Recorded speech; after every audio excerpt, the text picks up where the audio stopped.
Vice President Harris, you were tasked by President Biden with getting to the root causes of migration from Central America. We know that illegal border crossings reached a record high in the Biden administration. This past June, President Biden imposed tough new asylum restrictions. We know the numbers since then have dropped significantly. But my question to you tonight is, why did the administration wait until 6 months before the election to act? And would you have done anything differently from President Biden on this? So I'm the only person on this stage who has prosecuted transnational criminal organizations for the trafficking of guns, drugs, and human beings. And let me say that the United States Congress, including some of the most conservative members of the United States Senate, came up with a border security bill which I supported. And that bill would have put 1,500 more border agents on the border to help those folks who are working there right now overtime trying to do their job. It would have allowed us to stem the flow of fentanyl coming into the United States. I know there are so many families watching tonight who have been personally affected by the surge of fentanyl in our country. That bill would have put more resources to allow us to prosecute transnational criminal organizations for trafficking in guns, drugs, and human beings. But you know what happened to that bill? Donald Trump got on the phone, called up some folks in Congress and said, kill the bill. And you know why? Because he'd prefer to run on a problem instead of fixing a problem. And understand, this comes at a time where the people of our country actually need a leader who engages in solutions, who actually addresses the problems at hand. But what we have in the former president is someone who would prefer to run on a problem instead of fixing a problem. And I'll tell you something, he's going to talk about immigration a lot tonight, even when it's not the subject that is being raised. And I'm going to actually do something really unusual, and I'm going to invite you to attend one of Donald Trump's rallies, because it's a really interesting thing to watch. You will see during the course of his rallies, he talks about fictional characters like Hannibal Lecter. He will talk about windmills cause cancer. And what you will also notice is that people start leaving his rallies early out of exhaustion and boredom. And I will tell you, the one thing you will not hear him talk about is you. You will not hear him talk about your needs, your dreams, and your desires. And I'll tell you, I believe you deserve a president who actually puts you first, and I pledge to you that I will. Vice President Harris, thank you. President Trump, on that point, I want to get your response. Well, I would like to respond. Let me just ask, though, why did you try to kill that bill, and successfully so? That To just look good, you dumbass. and officers on the board. First, let me respond as to the rallies. She said people start leaving. People don't go to her rallies. There's no reason to go. And the people that do go, she's bussing them in and paying them to be there, and then showing them in a different light. So she can't talk about that. People don't leave my rallies. We have the biggest rallies, the most incredible rallies fucking in the history of dumbass. politics. That's because people want to take their country back. Our country is being lost. We're a failing nation. And it happened 3.5 years ago. And what's going on here, you're going to end up in World War III, just to go into another subject. What they have done to our country by allowing these millions and millions of people to come into our country, and look at what's happening to the towns all over the United States. And a lot of towns don't want to talk. It's not going to be Aurora or Springfield. A lot of towns don't want to talk about it because they're so embarrassed by it. In Springfield, they're eating the dogs, the people that came The in. police They're eating already the cats. They're eating took care of that. They're eating There's the pets that's all of lies. the people that live there. And No this is evidence. what's happening in our country, and it's a shame. As far as the rallies are concerned, as far as the reason they go is they like what I say. They want to bring our country back. They want to make America great again. It's a very simple phrase, make America great again. She's destroying this country, and if she becomes president, this country doesn't have a chance of success. Not only success, we'll end up being Venezuela on steroids. I just want to clarify here. You bring up Springfield, Ohio, and ABC News did reach out to the city manager there. He told us there have been no credible reports of specific claims of pets being harmed, injured, or abused by individuals within the immigrant community. I've seen people on television. Let me just say here, this is the People on television say my dog was taken and used for food. So maybe he said that, and maybe that's a good thing to say for a city manager. I'm not taking this from But the television. people on I'm taking it from television the say city my manager. dog was eaten by the people that went there. Again, the Springfield city manager says there's no evidence of that. Vice We'll President find Harris, out. I'll let you respond to the rest of what you've heard. talk about extreme. You know, this is, I think, one of the reasons why in this election I actually have the endorsement of 200 Republicans who have formerly worked with President Bush, Mitt Romney, and John McCain, including the endorsement of former Vice President Dick Cheney and Congress member Liz Cheney. And if you want to really know the inside track on who the former president is, if he didn't make it clear already, just ask people who have worked with him. His former chief of staff, a four-star general, has said he has contempt for the Constitution of the United States. His former national security advisor has said he is dangerous and unfit. His former Secretary of Defense has said the nation, the Republic, would never survive another Trump term. And when we listen to this kind of rhetoric, when the issues that affect the American people are not being addressed, I think the choice is clear in this election. President Trump, I'll give you a quick minute to respond. Yeah. Thank you, because Rhino. See, I'm a different kind of a person. I fired most of those people. Not so graciously. They did bad things or a bad job. I fired them. They never fired one person. They didn't fire anybody having to do with Afghanistan and the Taliban and the 13 people who's were just killed, viciously and violently killed. And I got to know the parents and the family. They didn't fire. They should have fired all those generals, all those top people, because that was one of the most incompetently handled situations anybody has ever seen. So when somebody does a bad job, That was I fire Trump's him. fault. You take a guy like Esper. He was no good. I fired him, so he writes a book. Another one writes a book, because with me they can write books. With nobody else can they?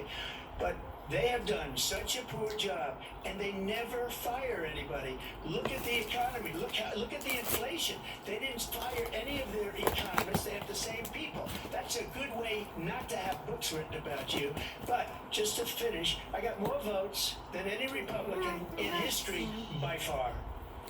In fact, I got more votes than any sitting president in history by far. Yeah, dumbass. Let me continue on immigration. It was what you wanted to talk about earlier, so let's get back to your deportation proposal that the vice president has reacted to as well. President Trump, you call this the largest domestic deportation operation in the history of our country. You say you would use the National Guard. You say if things get out of control, you have no problem using the U.S. military. You also said you would use local police. How would you deport 11 million undocumented immigrants? I know you believe that number is much higher. Take us through this. What does this look like? Will authorities be going door to door in this country? Yeah. It is much higher because of them. They allowed criminals, many millions of criminals. They allowed terrorists. They allowed common street criminals. They allowed people to come in, drug dealers, to come into our country, and they're now in the United States and told by their countries like Venezuela, don't ever come back or we're going to kill you. Do you know that crime in Venezuela and crime in countries all over the world is way down? You know why? Because they've taken their criminals off the street and they've given them to her to put into our country. And this will be one of the greatest mistakes in history for them to allow, and I think they probably did it because they think they're going to get votes, but it's not worth it because they're destroying the fabric of our country by what they've done. There's never been anything done like this at all. They've destroyed the fabric of our country. Millions of people let in, and all over the world, crime is down, all over the world except here. Crime here is up and through the roof. Despite their fraudulent statements that they made, crime in this country is through the roof. And we have a new form of crime. It's called migrant crime, and it's happening at levels that nobody thought possible. President Trump, as you know, the FBI says overall violent crime is actually coming down in this country. But Excuse me, the FBI defrauded. They were defrauding statements. They didn't include Fucking the worst dumbass. cities. They didn't include the cities with the worst crime. Yeah. It was a fraud. Just like their number of 818,000 jobs that they said they created turned out to be a fraud. President Trump, thank you. I'll let you respond, Vice President Harris. Well, I think this is so rich, coming from someone who has been prosecuted for national security crimes, economic crimes, election interference, has been found liable for sexual assault, and his next big court appearance is in November at his own criminal sentencing. And let's be clear, where each person stands on the issue of what is important about respect for the rule of law and respect for law enforcement, the former vice president called for defunding federal law enforcement, 45,000 agents, get this, on the day after he was arraigned on 34 felony counts. So let's talk about what is important in this race. It is important that we move forward, that we turn the page on this same old tired rhetoric and address the needs of the American people, address what we need to do about the housing shortage, which I have a plan for, address what we must do to support our small businesses, address bringing down the price of groceries. But frankly, the American people are exhausted with this same old tired playbook. Vice President Harris, thank you. Excuse me. Every one of those cases was started by them against their political opponent. And I'm winning most of them, and I will win the rest on appeal. And you saw that with the decision that came down just recently from the Supreme Court. I'm winning most of them. But those are cases, it's called weaponization. Never happened in this country. They weaponized the Justice Department. Every one of those cases was involved with the DOJ, from Atlanta and Fani Willis to the Attorney General of New York and the DA in New York. Every one of those cases. And then they say, oh, he's a criminal. They're the ones that made them go after me. By the way, Joe Biden was found essentially guilty on the documents case. And what happened in my documents case? They said, oh, that's the toughest of them all. A complete and total victory. 2 months ago, it was thrown out. It's weaponization, and they used it, and it's never happened in this country. They used it to try and win an election. They're fake cases. President Trump, thank you. A really quick response here, Vice President Harris, on this notion of weaponization of the Justice Department. Well, let's talk about extreme and understand the context in which this election in 2024 is taking place. The United States Supreme Court recently ruled that the former president would essentially be immune from any misconduct if he were to enter the White House again. Understand that this is someone who has openly said he would terminate, I'm quoting, terminate the Constitution of the United States, that he would weaponize the Department of Justice against his political enemies. Someone who has openly expressed disdain for members of our military. Understand what it would mean if Donald Trump were back in the White House with no guardrails. Because certainly we know now the court won't stop him. We know J.D. Vance is not going to stop him. It's up to the American people Vice to President stop Harris, him. thank you. Lindsay? Vice President Harris, in your last run for president. This is the one that weaponized, not me. She weaponized. Dumbass. I probably took a bullet to the head because of the things that they say about me. They talk about democracy. I'm a threat to democracy. They're the threat to democracy with a fake Russia investigation We do a lot to that get- went nowhere. We have a lot to get to. Lindsay? Vice President Harris, in your last run for president, you said you wanted to ban fracking. Now you don't. You wanted mandatory government buyback programs for assault weapons. Now your campaign says you don't. You supported decriminalizing border crossings. Now you're taking a harder line. I know you say that your values have not changed. So then why have so many of your policy positions changed? So my values have not changed, and I'm going to discuss every one of the, at least every point that you've made. But in particular, let's talk about fracking because we're here in Pennsylvania. I made that very clear in 2020. I will not ban fracking. I have not banned fracking as Vice President of the United States, and in fact, I was the tie-breaking vote on the Inflation Reduction Act, which opened new leases for fracking. My position is that we have got to invest in diverse sources of energy so we reduce our reliance on foreign oil. We have had the largest increase in domestic oil production in history because of an approach that recognizes that we cannot over-rely on foreign oil. As it relates to my values, let me tell you, I grew up a middle-class kid raised by a hardworking mother who worked and saved and was able to buy our first home when I was a teenager. The values I bring to the importance of home ownership, knowing not everybody got handed $400 million on a silver platter and then filed bankruptcy 6 times, is a value that I bring to my work to say we are going to work with the private sector and home builders to increase 3 million homes, increase by 3 million homes by the end of my first term. My work that is related to having a friend when I was in high school who was sexually assaulted by her stepfather. And my focus then on protecting women and children from violent crime is based on a value that is deeply grounded in the importance of standing up for those who are most vulnerable. My work that is about protecting Social Security and Medicare is based on long-standing work that I have done, protecting seniors from scams.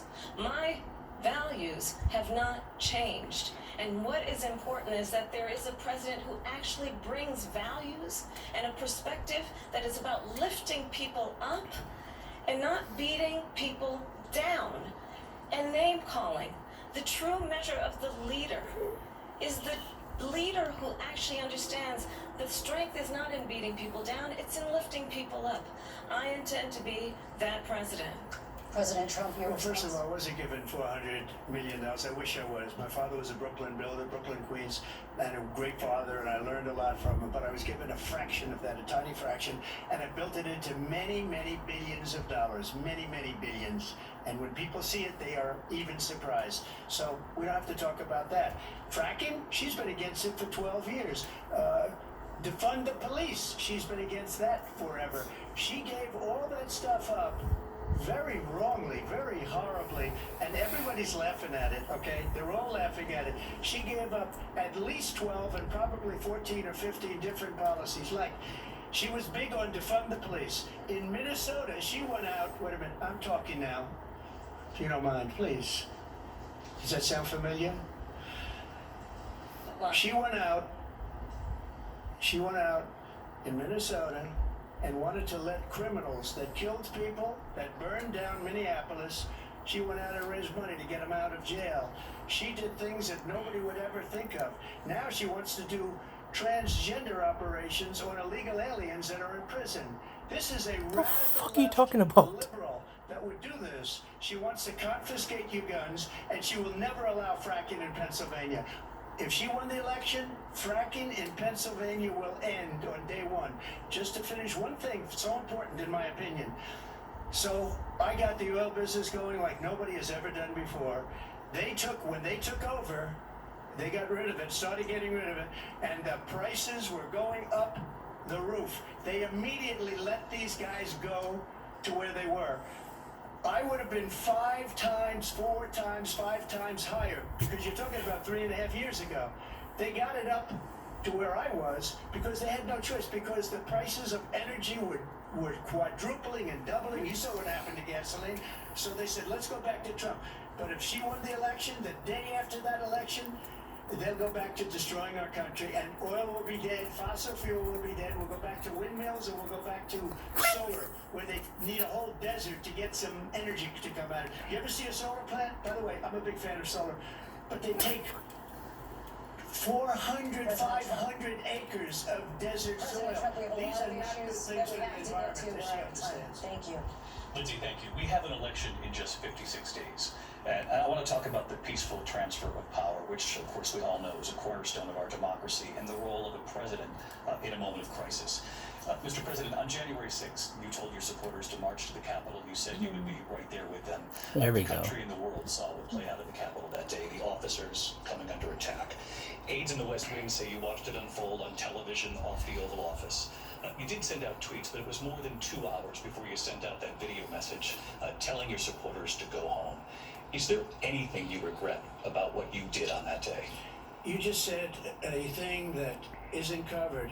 Peacefully and patriotically, I said during my speech, not later on.